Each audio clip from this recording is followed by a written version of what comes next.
Well, good morning. It's 6:46 on this Thursday morning. I'm Nick Wilson. I'm Bobby Hannon. And I'm Maggie Warren. And overall, these temperatures, nice and above average. Pretty warm fall day, all things considered. Yeah, definitely after we get through a bit of a chillier start, sitting in the mid and upper 30s and low 40s. But even that is a bit milder than where we should be for a mid-November morning. 35 in Sioux City, 40 in Wayne, 40 in Neely, 37 there in Storm Lake, and 32 in Cherokee, mid-30s through Ida Grove and Sac City as well. And as we look at that out the door forecast, temperatures rising into the mid and upper 30s and low to mid 40s through mid-morning with clear conditions, sunny conditions as well.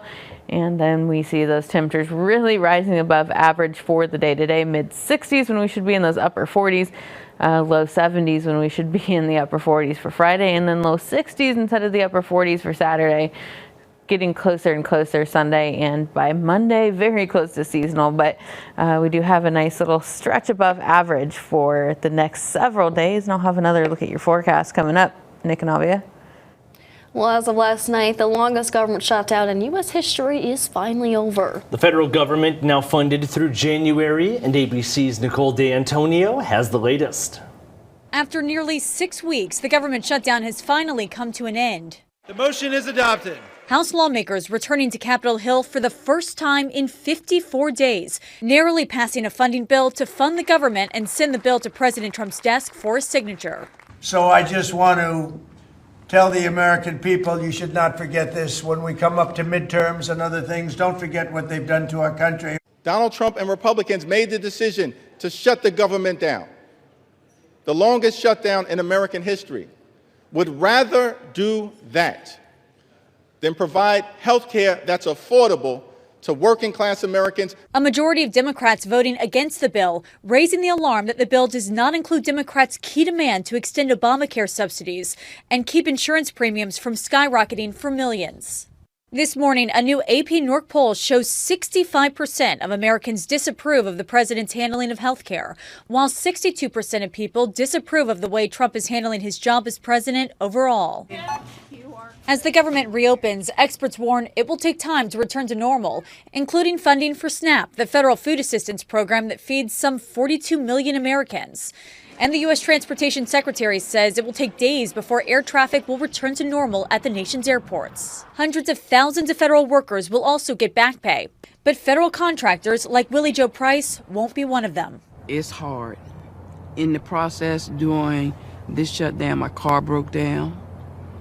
And it's just been things going on and on and on, and I don't have the finances to do it. Right now, everything is like in the red. This bill only lasts until the end of January. If Congress doesn't pass its standard funding bills by then, we could be in for another shutdown. Nicole D'Antonio, ABC News, Washington. And some relief arrived for SNAP recipients in South Dakota yesterday after their EBT cards were loaded with partial benefits. The South Dakota Department of Social Services said the rest of the benefits will be distributed at a later time. Some shoppers said the partial benefits were enough to feed themselves for the time being, but they were still worried for bigger families. It'll get me by because it's only me, you know, but I just think of the families that have children and all that, you know. It's a hardship for them because what do you say to your children when they say they're hungry? Anderson says she'll be able to afford a Thanksgiving meal thanks to a food giveaway in her hometown. Well, an audit of the city school elections in Woodbury County will take place tomorrow. That all comes after the results were certified during the canvassing process yesterday. One of the seats on the Odo City Council received a lot of attention after 3 people tied with 2 write-in votes each. So in a rare way of deciding the race, their names were placed in a bucket and Stephanie Dorrell was drawn to fill the seat. Meanwhile, County Auditor Michelle Scaff says a recount may happen for one of the local school bond measures.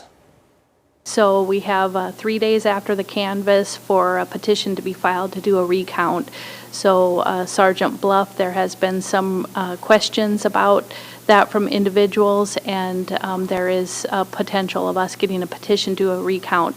If we do a recount on that, what we do is we take all of the ballots from that school district and we run them through the same method that they were counted on Election Day.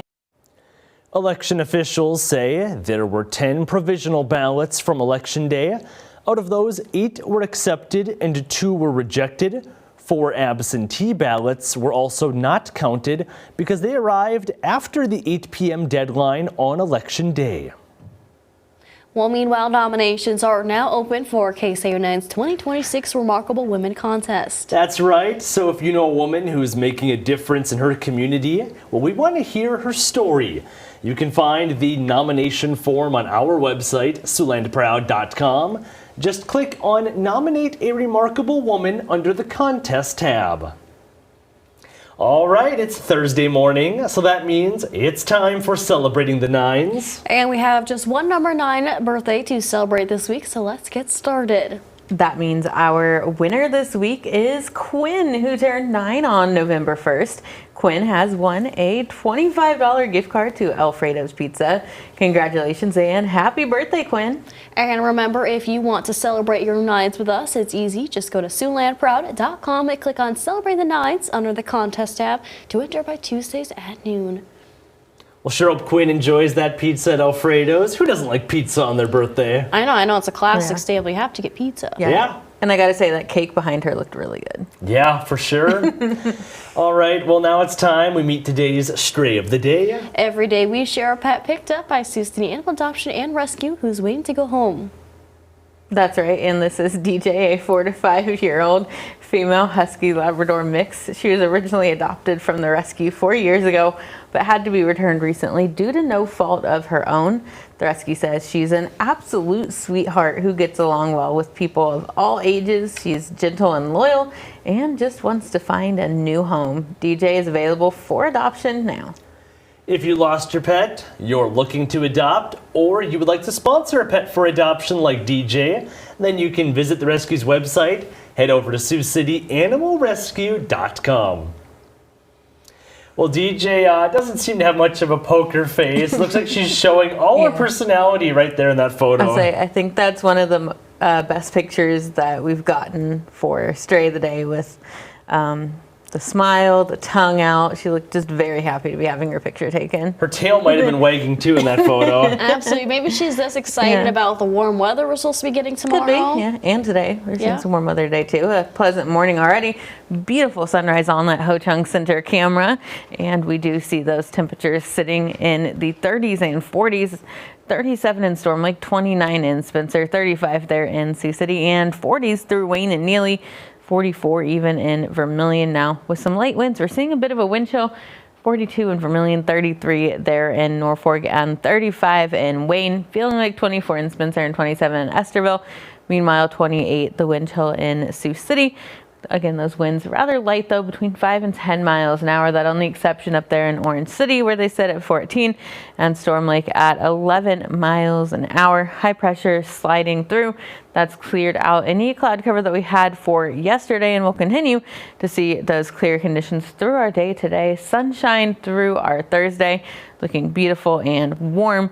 We see clear conditions into our Friday morning as well, and then sunny skies for Friday afternoon. Continuing to see that sunshine through the afternoon for tomorrow to open our weekend. We do see, though, a cold front moving in, some cloud cover on the increase, although we see plenty of sunshine for Saturday as well. For today, 63 degrees, mostly sunny and warm, and then tonight looking at 36 degrees, mostly clear and calm. 72 for our Friday, 61 for Saturday. Falling temperatures through the rest at 9 on 9, 54 for Sunday. Rain chances for Monday in mid and upper 40s through the rest of the extended forecast. We do see some more rain chances at the end of that 9 on 9, looking at 45 for Thursday and Friday, with some shower chances, even some snowflakes possible as well.